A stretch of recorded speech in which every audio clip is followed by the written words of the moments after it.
Well, that is an interesting title, isn't it?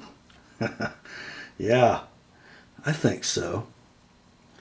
Today we are going to take a look at my picks for the most significant folding knives of the last 50 years. And you see none of them on the bench before you because they're surprises. Stay with me, guys. We'll dive into this, and I can't wait to read your comments.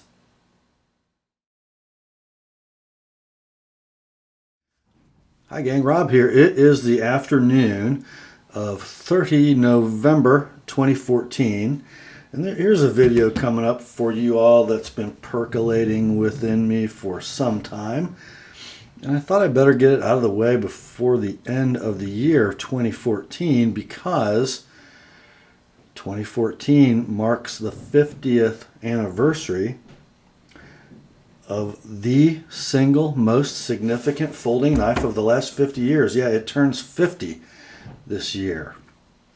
You see, prior to 1964, folding knives, well, they kind of looked like this one. They were slip joint knives. They had back springs, and you pulled the blade out with your fingers and you folded it with your fingers, and other than the shape of the tang against that back spring, there was nothing holding the knife open, just that spring tension. That's what a folding knife was prior to 1964. Let's see if I've got another one. Oh, just so happens it's another Victorinox. This is a serrated Spartan. This one's a Cadet. You guys all recognize this. They operate the same way. So prior to 1964, if you were a hunter or you needed a knife for self-defense, you didn't use a folding knife because, well, you would be in the midst of a hard cutting task and the knife wouldn't fold, possibly on your fingers. Even large folding knives were kind of non-existent. There were a few sort of back pocket traditional pocket knives that were kind of large, but prior to 1964, for any heavy task, you were relegated to carrying a fixed blade. Well, that is when the son of Hoyt-Buck, Al, in a newly incorporated Buck Knives Company, came out with the following knife. In my mind, the most significant folding knife of the last half century, and here it is. Look at that, would you? This, of course, is the iconic, the legendary, the nearly 7-ounce Buck 110.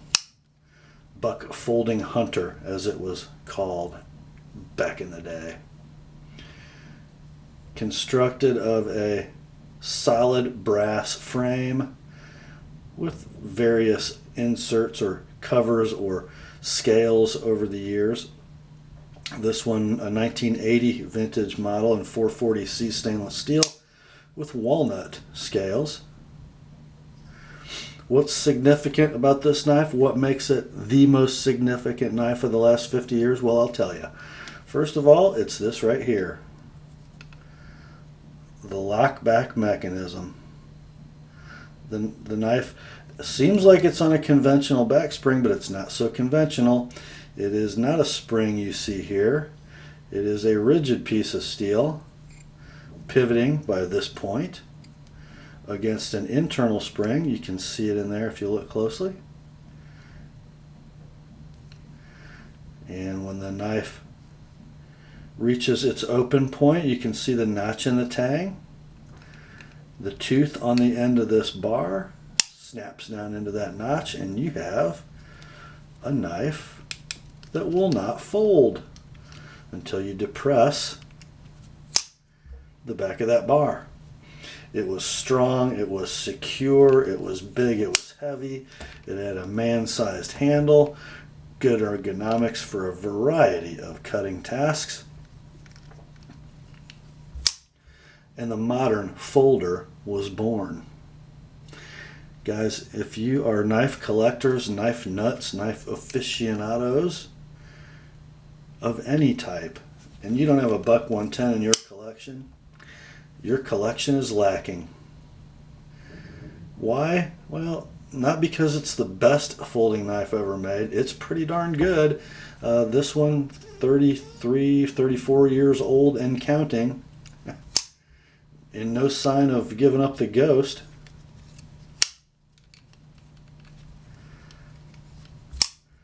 But it is more of a father or a mother of what other knives we're going to see in front of the camera in this video. Still selling this knife, by the way. 50 years of continuous production of the Buck 110.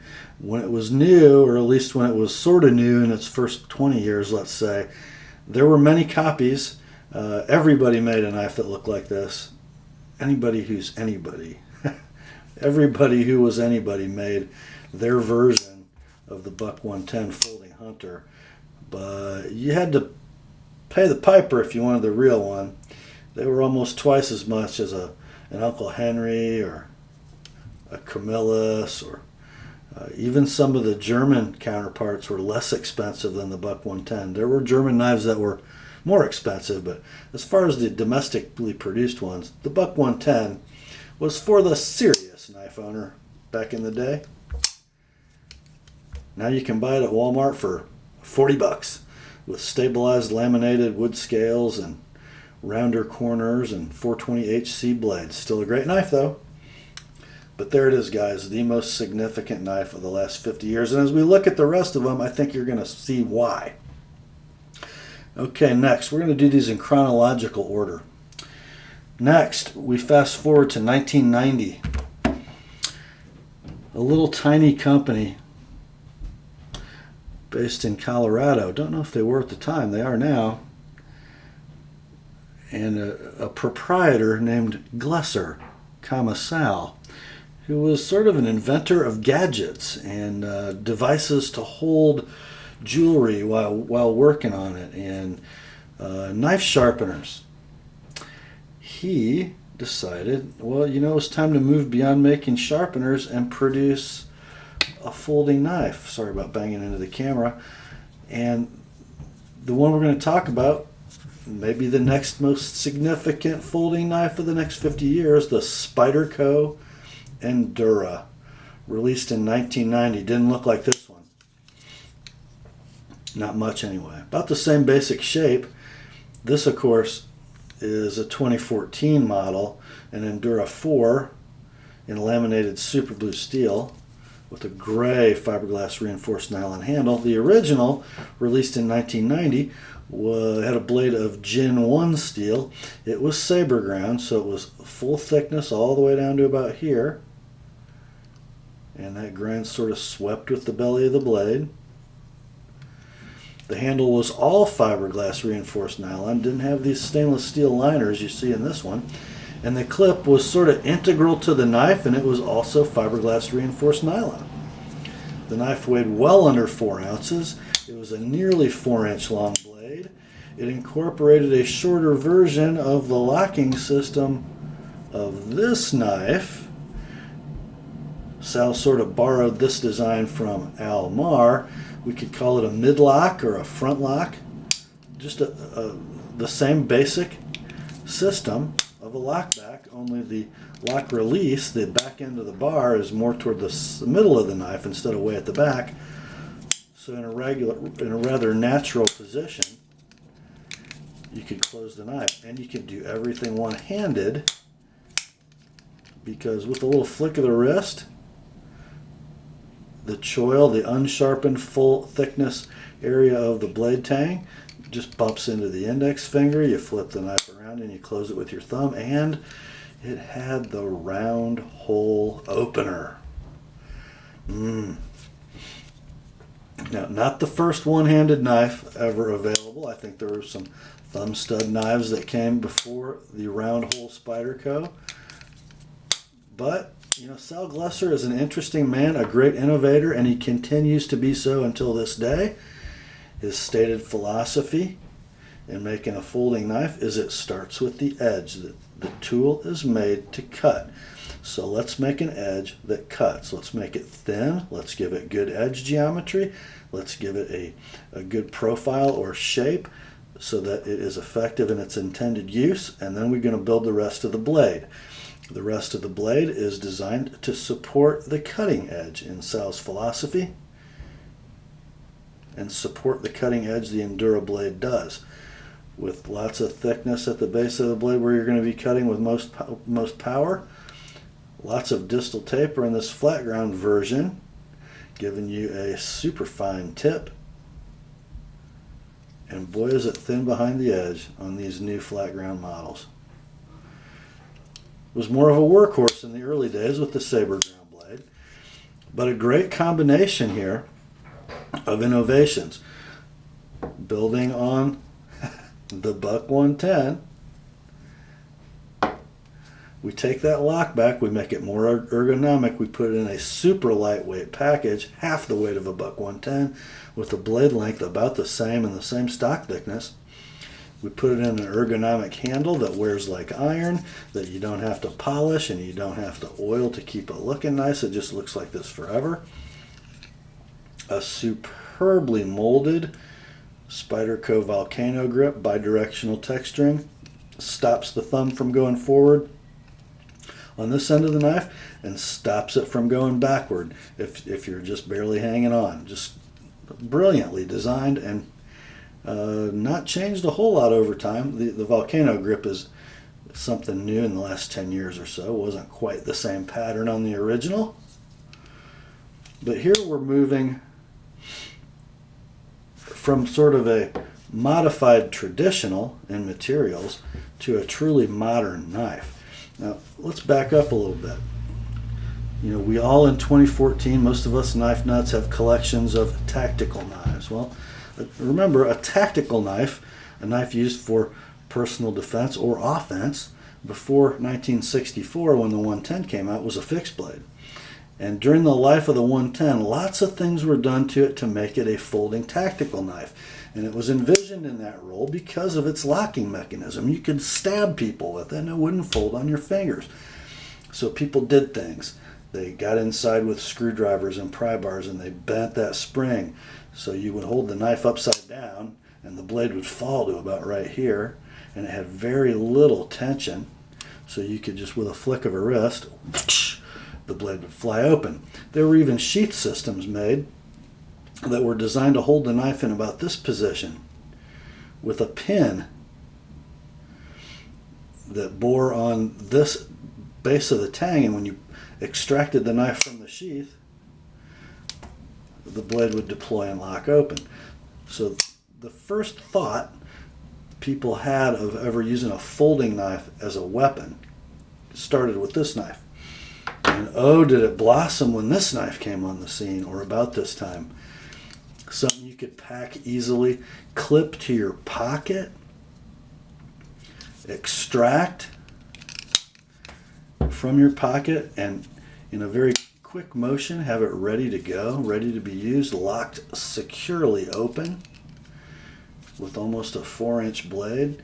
You know what? Why is this knife significant? Well, not only is it the next step, but look what came after it, guys.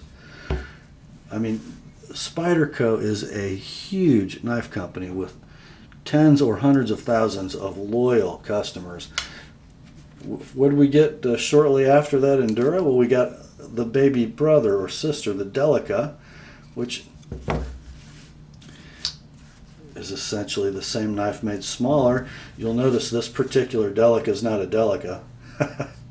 It's a little matriarch, which is just a Delica with a different shaped blade in it. If we wouldn't have a Delica, we wouldn't have a little matriarch. And you think the idea of using a folding knife for a defensive weapon hasn't come a long way? Look at that thing. And then we've got knives like this, the Cali 3.5. Taiwan produced steel liners, carbon fiber scales, laminated blade, super precision, nice gentleman's knife. And you know, The list of Spyderco knives that are awesome just goes on and on, but they were all born with the Endura. So second most significant knife of the last half century. So that was 1990. Well, what happened in 1991? Well, in 1991, something really important happened. Something came to fruition in 1991 that had been kicking around the brain of a certain South African for about 4 years. He marks 1987 as the start date for this knife. Well, you think a lockback was good? You think a midlock was better or easier to use? Well, they have their weak points. Spine wax can cause them to fold. There was also by now a liner lock invented by Michael Walker, in which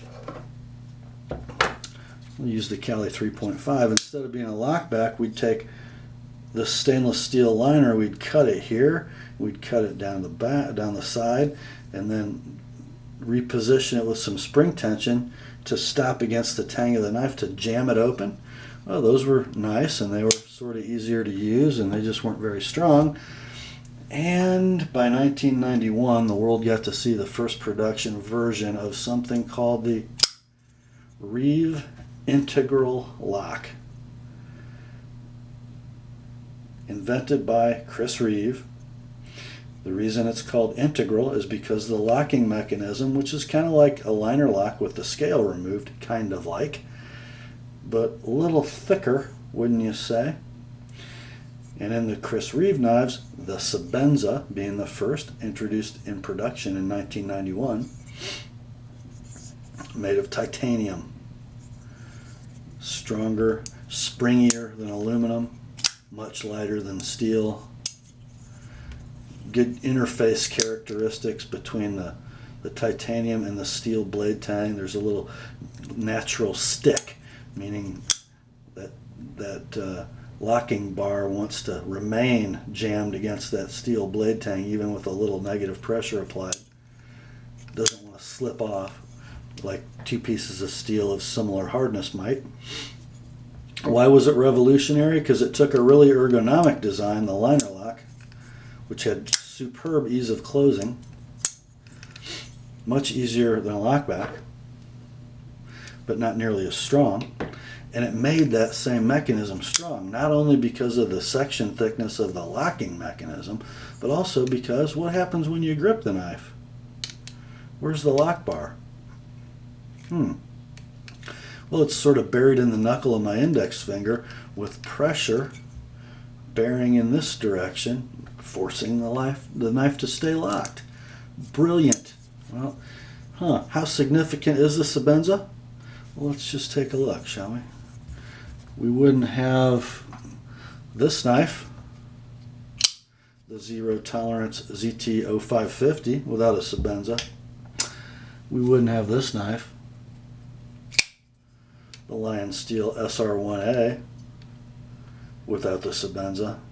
We wouldn't have a Strider, we wouldn't have a Hinderer, we wouldn't have 85% of the Zero Tolerance line, we wouldn't have wonderful custom knives, too many to count. The frame lock, or the Reeve Integral Lock, has become the darling of the high-end production knife and custom knife world. If you're going to be credible in building a high-end folding knife, with very rare exception, it needs to have a lock like that. And by the way, I've handled many. There are none. After 23 years in production, 27 years in Chris Reeve's mind's eye, there are none that get this lock right more consistently than the original, the Sebenza. Now, the Sebenza is also significant for a couple other reasons. Sort of building on that point I just made, not only do people not get the lock right, they don't get the knife right like the Sebenza does. Is it expensive? You betcha. This large Sebenza 21 you're looking at in sort of base trim with no inlays, blue hardware. Stickers for $410, and if you buy it new, you're going to pay $410. Is it the best $410 folding knife you can buy? Yes, it is. It has been for a long time and continues to be and will continue to be so for the foreseeable future. I think it sets a standard in engineering and machining and production quality that no knife company has beaten yet. Although this year's Blade Show did give a courtesy nod to Lion Steel for manufacturing quality award this year, and well, having owned several of each, it was just a really nice thing for Blade Magazine to do for somebody else besides Chris Reeve Knives. And that's all I'm going to say about that. So, that's 1991. Fast forward now to 1998 or 9. Speaking of Blade Magazine, 1999 Knife of the Year, the Benchmade 710. Why is this knife significant? Because it takes tactical folding knife to another level still. 3.9 inches of blade. Back in those days of ATS 34, what we know now as 154 cm, American produced, same steel. ATS 34 was Japanese produced. The first knife ever to feature Benchmade's axis lock mechanism. And yes, there have been countless debates about the axis lock and its reliability. There's nothing unreliable about the lock, but there are little tiny, see if you can see them, omega springs that propel that lock bar forward, locking up against the tang of the blade. Those springs can break, and Benchmade requires us to send them our knives to replace them. Now, the axis lock is super, super strong. You've got a solid steel bar locking against that shelf on the tang of the blade with the steel frame of the knife bearing all the force. There's no way you're going, I mean, you can put, I don't know, 5,000-7,000 pound-feet of force on the spine of this blade. Until the pivot breaks or the lock bar breaks, the knife's not going anywhere. It can't really slip off. Again, the only weak point, you could break a spring. Even if you do that, you're out in the woods, well, you take a little stick, you jam it in here behind the lock bar, and you got a fixed blade. Why is the axis lock so significant? Well, for one thing, look at the ease of use. It's just an ergonomic dream. Opening and closing. Fingers are never in the way of the blade swinging closed. Superb strength. Just no effort at all to open and close it if it's operating properly. Not to say that every Benchmade axis lock knife operates properly, but this one certainly does. They really put Benchmade knives on the map. Prior to the 710 and related axis lock models, they were known as a balisong company, a butterfly knife company. Not too many of us use those much, do we? But here we got a 4.5 ounce folding tactical knife with bank vault-like lockup. A gorgeous blade. This one is in D2. And a handle made for just about any kind of tactical grip. It was revolutionary. And what has it spawned? Well, how about perhaps the best EDC knife ever made? Perhaps. Benchmade 940. 3 7/16 inch bladed. 2.7 ounce aluminum handled EDC blade. Same awesome mechanism. Super strong for its size and how size efficient it is.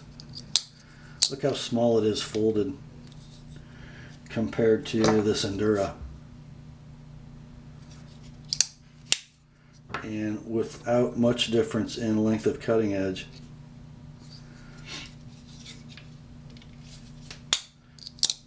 And what a dream to use. How about the Griptilian? A 710, $125 or so. A base Griptilian, Same mechanism, same rock solidness. 80 bucks. And really, Benchmade, in some people's eyes, regarded as, you know, the top everyman's production knife company on the planet. Some people would argue that. I might be one of them. But people think Benchmade, they think quality. They think Benchmade, they think rock solid lockup. And it's because of the axis lock mechanism and the first one of them, the 710. Well, how many is that? 1, 2, 3, 4. Fifth.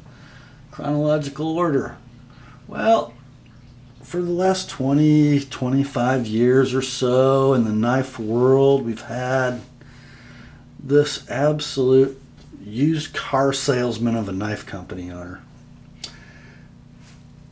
Wacko, promoter, big ego, makes freakish cartoon knives and uses overseas manufacturers, and we've loved to laugh at him for years and years, and some of his stuff was really good and some of it was kind of stuff we snickered at.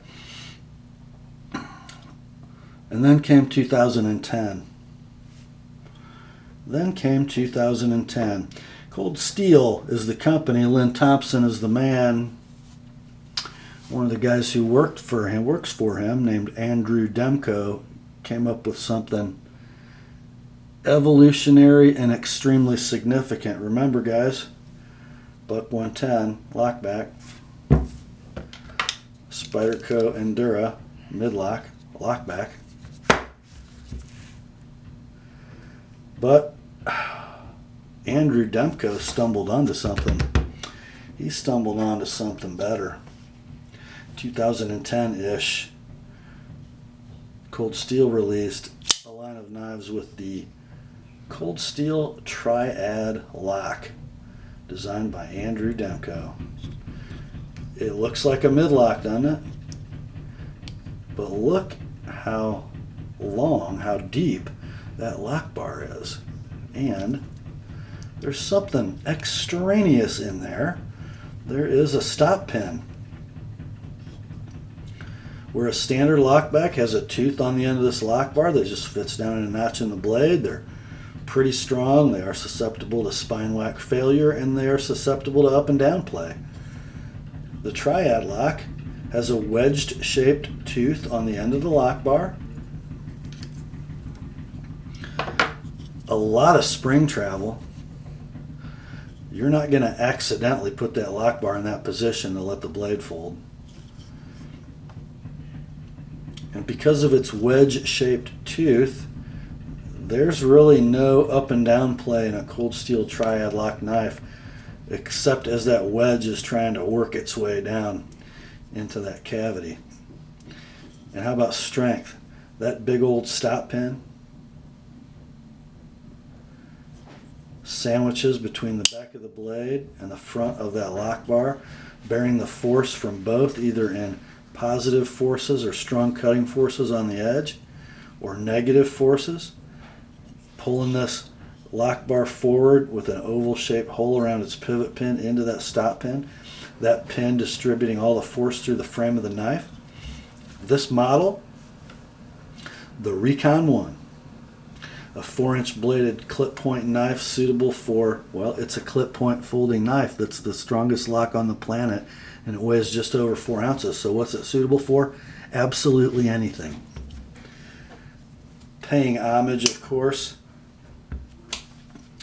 to that blade shape.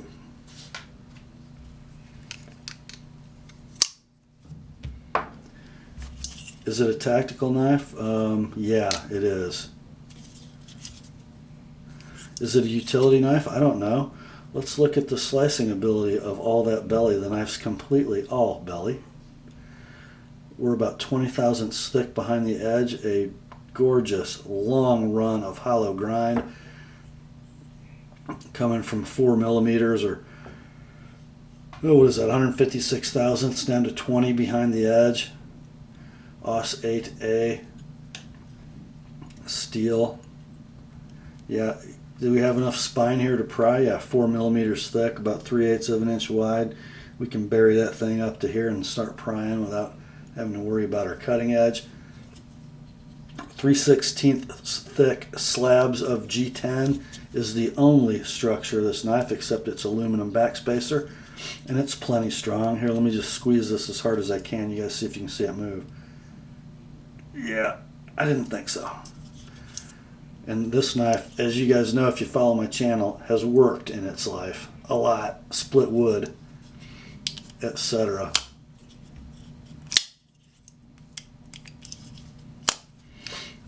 Is it significant? You bet it is. You know, we've had lots of knives over the years that have billed themselves as a virtual fixed blade. This one really is. It just is. Superb build quality, produced in Taiwan. Do they cut corners to make it $60? Yeah, they do. Do they cut corners in any areas that affect the function of the knife? I don't think so. It's a tank. It's a scalpel. It is super strong. Cold Steel has basically started to build their entire folding product line around this locking mechanism.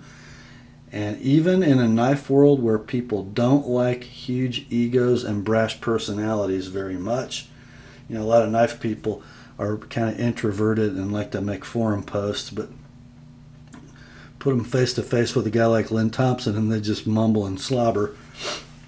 We don't like them. We don't. But here 4 years later, after the introduction of the triad lock, and oh, by the way, it has sisters. American Lawman. Code 4. 4 years into its existence, universally regarded as the strongest folding knife lock mechanism in the world. The best there's ever been. So there you have it, guys. My 5 most significant folding knives of the last half century. Buck 110, we'll put her in the middle. Spyderco Endura. Chris Reeve Sebenza. Benchmade 710. Cold Steel Recon 1. Let's hear your thoughts, my friends. Can't wait to hear your feedback on this one. Nice bunch of knives, huh? Grace to you and peace, my friends, from God our Father and the Lord Jesus Christ. And remember, the word is sharp.